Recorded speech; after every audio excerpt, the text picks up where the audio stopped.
everyone, my name is Patricia Ilodico and I'm from Bachelor of Elementary Education, major in Preschool Education.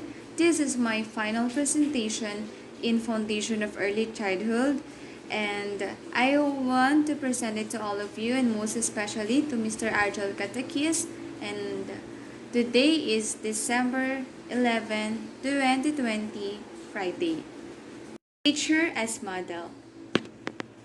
Teaching strategy. Modeling is about imitating, and it's also known in scientific circles as observational learning. So children watch and listen to the people around them.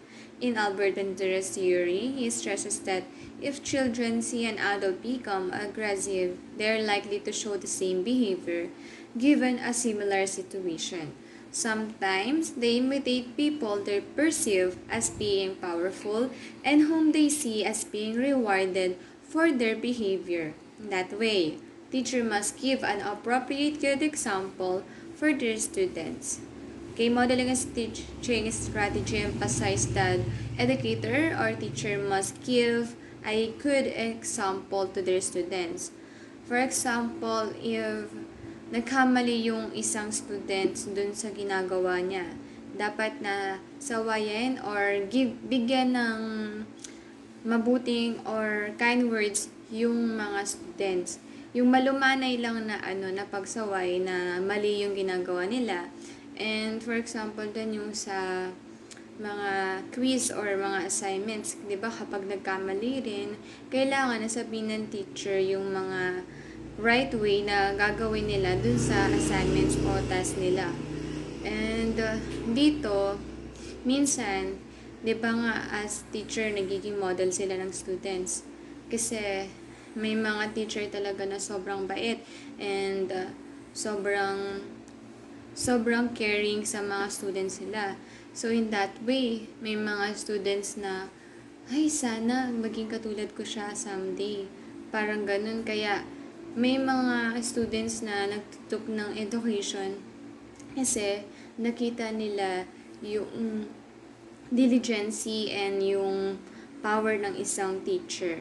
Kaya mas nagagaya mas maraming may matututunan isang estudyante if yung teacher ay nagbibigay ng mabuting halimbawa sa mga students niya.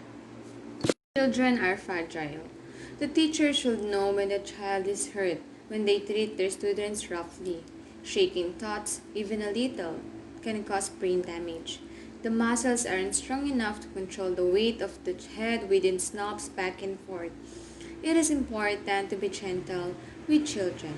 After all, the educators want them to learn how to be gentle. So in this, the teacher should know when their students has been hurt from what they are saying or what they are advised to their students. Parang kunwari, nagkamali nga yung students. Kapag sinaway ng teacher tapos hindi na niya alam na nasasaktan na pala niya yung bata, yung feelings ng isang bata. Dahil dito, pwedeng matrauma yung isang bata dun sa teacher na nagsasaway sa kanya. At pwedeng itong hindi masyadong mag-participate yung bata dun sa klase dahil sa mga naging trauma niya dun sa teacher niya. So, dapat na hindi nararapat na bigyan ng masasamang word yung isang bata or kahit na topic man yan sa ulo or sa braso niya, dapat maging good example sila sa mga students nila at malaman nila kung nasasaktan na rin yung kanilang mga students. Modeling nonviolent problem solving. It is important that lecturers take a close look at the roles of early childhood practitioner in preventing violence. Violent tendency starts early. Aggressive preschoolers risk becoming violent teens when no one teaches from them constructive peaceful ways of responding to conflict. In order to teach children the difference between assertive and being aggressive, child care providers and teachers must self-model nonviolent approaches to the problem solving. So, dito, more on problem solving. Di ba nga, sa mga teacher, kailangan nila na magbigay ng magandang pamamaraan o mabuting pamamaraan sa pag-solve ng problem nila sa mga bata. Like, kunwari, yung bata, di ba, nagkaroon sila ng parang awayan, parang violence na sila, parang sobra na hindi na tamang ginagawa nila. Like, diba, hindi naman maiiwasan na nagdagaaway talaga yung mga bata kasi bata nga sila.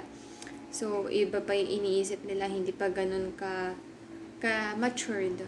So, parang dito, kapag nagkakaroon ng conflict, ang teacher dapat mag-provide ng problem solving dun sa mga bata. Katulad na lang ng pagkukonsult dun sa problem, kung ano ba talaga yung pinakaunang nangyari. At para mas ma-resolve yun, syempre kakausapin yung mga nag-aaway na students para mas matutunan ng students na mali yung ginagawa nila at yun yung hindi tama at kailangan nilang mapastop yung mga violence or being aggressive na ginagawa nila sa isa't isa. So, mas magiging good example ng teacher na to if hindi naman ganun ka-terror yung pagsasaway niya sa mga. Though these behaviors may eventually transform into violence, grabbing, shoving, and even hitting are normal for the very young. Children who exhibit them aren't bad. You just need help finding other ways to solve problems and express their feelings. So, dito yung sinabi ko kanina na kailangan nga na ibigay ng isang students yung feelings niya or yung unang nangyari bago nagkaroon ng conflict from each other. So, parang dito, hindi naman ganun ka normal na sa mga bata yung nagsasakitan or yung hihit sa isa't isa.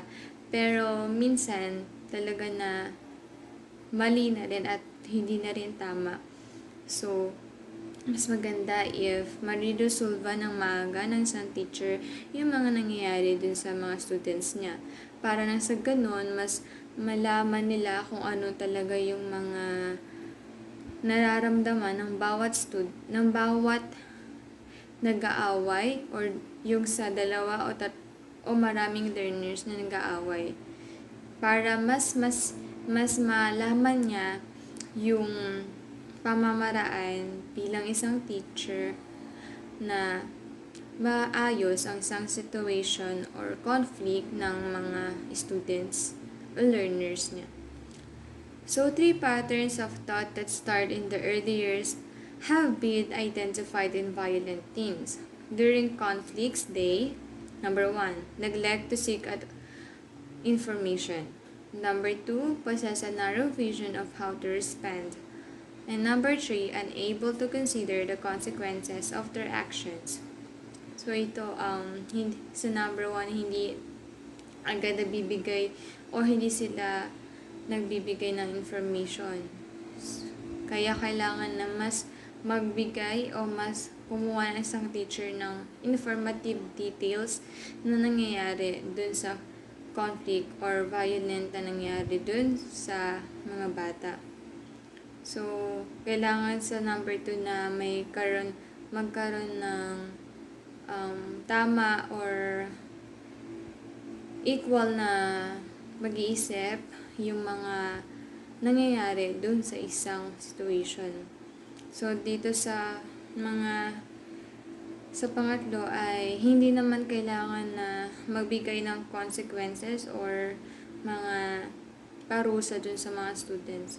Ang kailangan lang is yung magbigay ang isang teacher ng tamang pamamaraan na mabago yung mga ginagawa ng students niya. So, these patterns become ingrained depends on early childhood experience. Let's look at some ways adults can model behaviors to replace these effective ways of thinking. Ito ang yung mga part ng nonviolent problem solving is ito yung number one, seeking information. Violent teenagers neglect to seek information about what's really happening in a conflict. They take and act first as later approach. They seldom give anyone the benefit of the doubt but rather see everyone as potential adversary. This habit of thought starts early. The preschooler interprets an accidental bump as being intentional. For example, trying to convince him otherwise usually won't work. That's why modeling information seeking is so important. So, dito, sinabi ko nga kanina, di ba, na hindi binibigay agad ng nagko-conflict yung totoong nangyari. Kasi para mapagtakpan nila yung sarili nila dun sa mga conflict na nangyari between them. So, dito, hindi mo agad talaga malalaman yung nangyari if hindi ka kikilos or hindi ka magsisik talaga ng information sa kanila ng walang sawa. So, parang kakausapin mo talaga sila ng heart to heart para mas mabigay nila yung totoong nangyari at iwasan yung pagiging terror mo as a teacher. So, kailangan mo na magbigay sa kanila ng in a good way or strategy para malaman yung totoong nangyari or intentions nila kung bakit nagkaroon ng conflict from each other.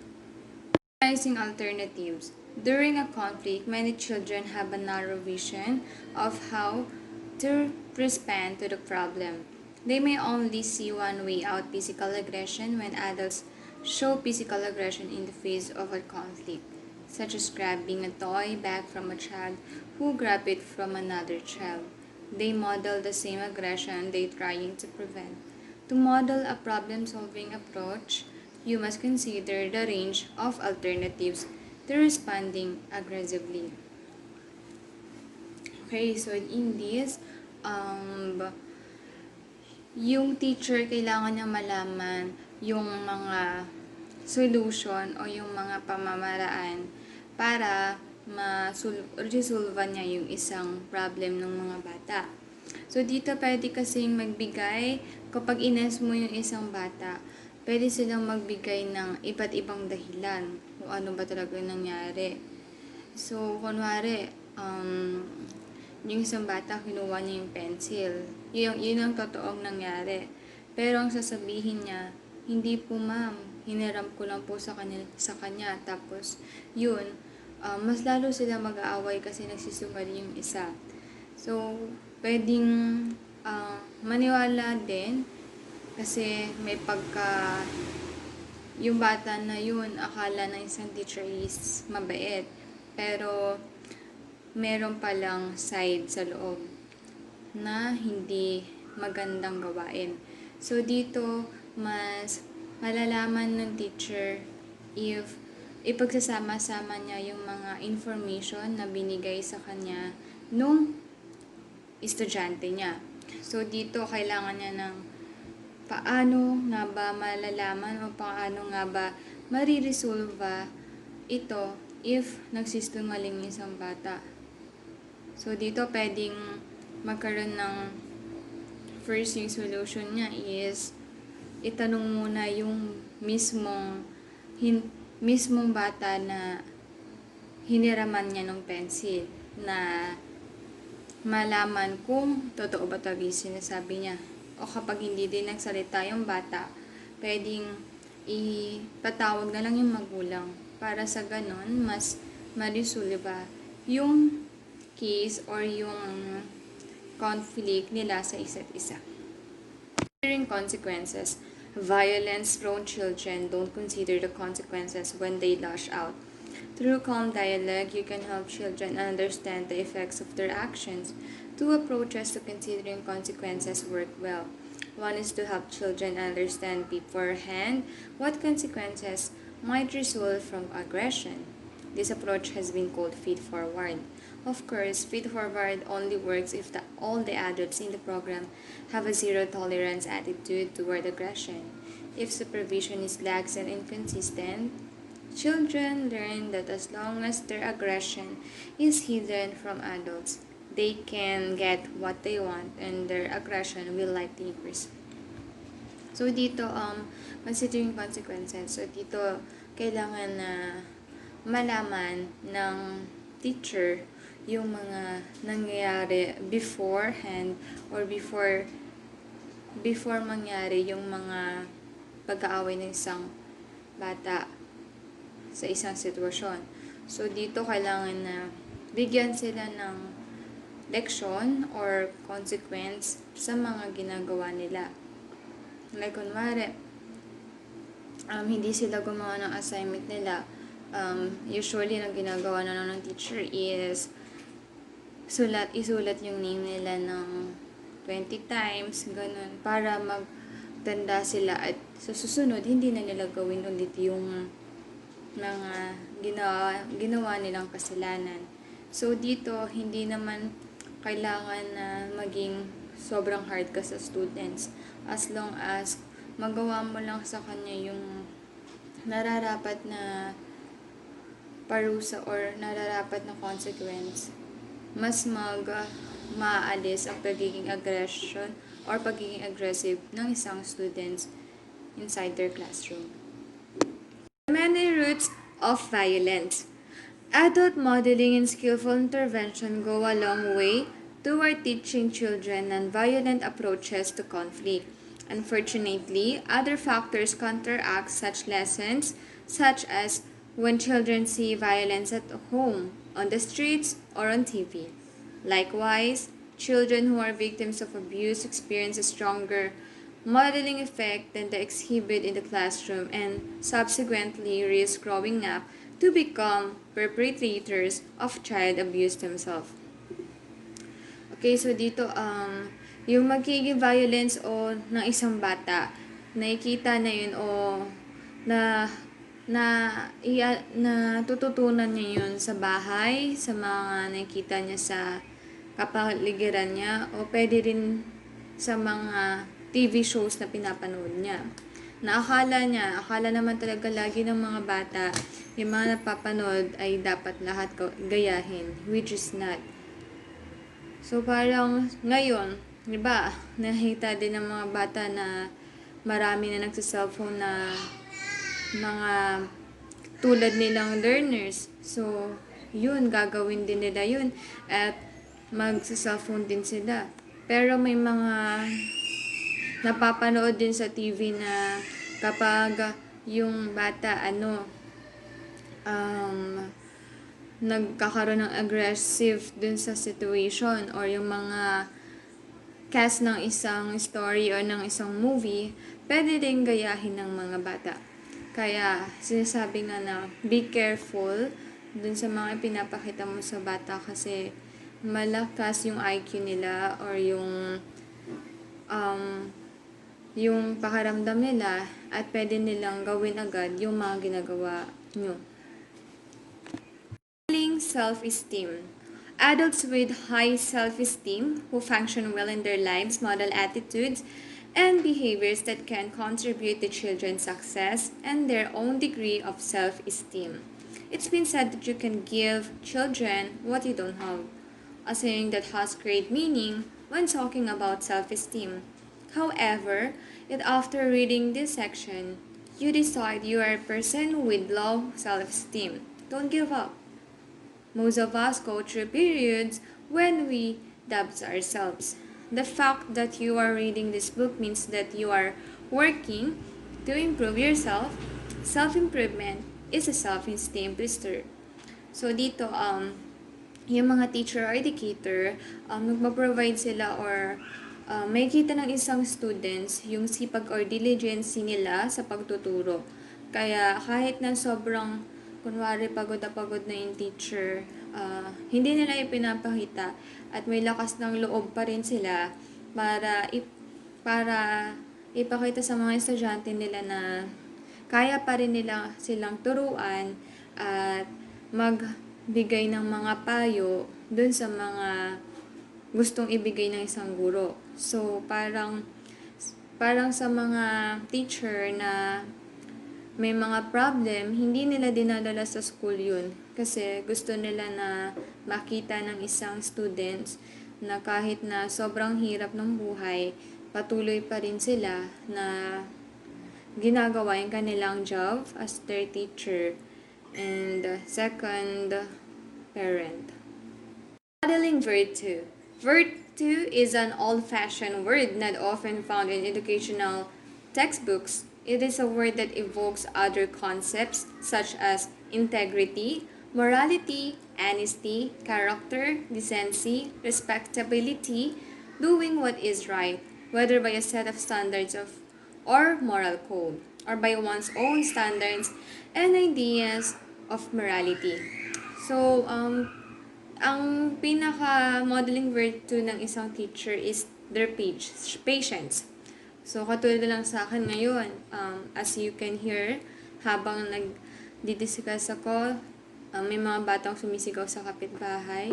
So, balang araw, ganyan, magtuturo din ako ng mga maiingay nga na bata. Pero, kailangan mo ng patience. Kasi if you don't have patience sa mga bata, hindi sila matututo at pwede silang magkaroon ng doubt sa sarili nila. Kasi papagalitan natin sila.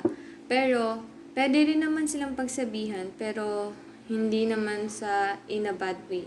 So, pagsasabihan natin sila in a good way na pwedeng magkaroon ng mga activities like sa mga bata nga na kailangan ng mga toy or pero sa kanila ang magiging toy nila is yung mga educational materials katulad ng mga flashcards, yung mga letters or yung mga puzzles.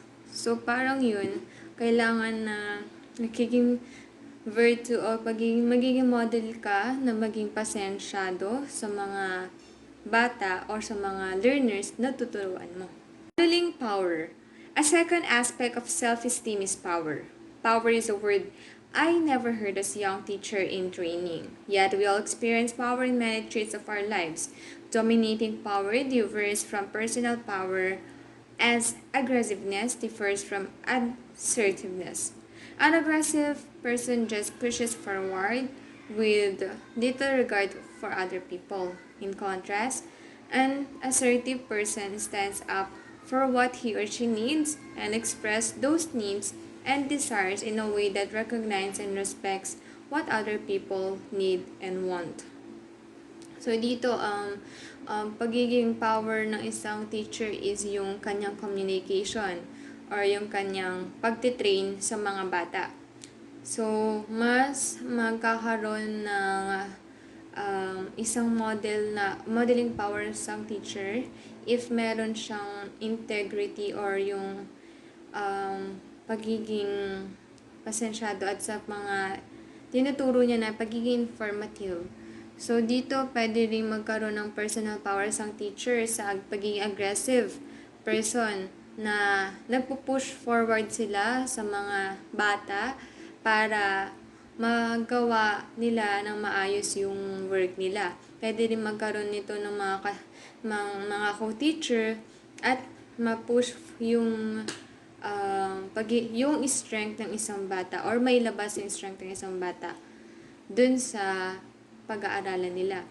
So, dito rin sa assertive person, pinapa-cheer up nila yung bata kung ano yung mga pangarap o yung mga gusto nilang gawin sa kanilang life or being a student or a learner.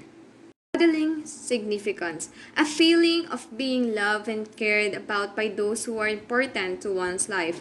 It is important to understand that we each have a part in becoming who we are. We are active participants in the development of our own self-esteem. If we feel unloved, then we need to take a close look at what we can do to become more lovable. Or perhaps it is a matter of putting out more love in order to get some in return. So, dito, modeling significance, yung pagiging educator o teacher, mas magiging significant or nagiging important sila sa isang student if nagtuturo sila ng maayos or yung mga tinuturo nila is tumatatak sa mind ng isang child or learners. And isa na dito if yung pagmamahal nila sa work nila at sa mga mag-aaral nila, mas mafe-feel love din yung mga learners nila sa kanila dahil sa kanilang mga kabutihang binibigay sa kanila. So, kung wari kapag nagkakamali, so, dadamayan ng teacher, yung students, or yung kapag may problem, dadamayan din ng teacher yung mga students para sa ganon, malaman nila kung ano yung problema ng isang student. At dahil doon, magkakaroon ng closeness or magiging feel love or magiging mas masipag ng student sa pagpasok sa kanyang school at lalo na doon sa teacher na gumagabay sa kanya kadalasan. Modeling competence. The element of competence as it influences self-esteem isn't really a matter of how skilled or talented you are, but how you approach challenges. The best models for children are adults who approach learning as a welcome challenge instead of something to be avoided or a dreaded chore. In fact, if you are really one of those people for whom figuring things out doesn't come easily yet, you try hard and become more skilled at a particular task. You're an even better model than the person who finds learning easy. Okay, so modeling competence, dito pumapasok yung pagiging survivor ng isang teacher. Like, diba, sa mga challenges na nakakaharap niya, sa mga students pa lang. May mga students kasi, diba, na masyadong makukulit, na masyadong hindi mapagsabihan kasi napaka-alone nila. And may mga students din na puro tanong.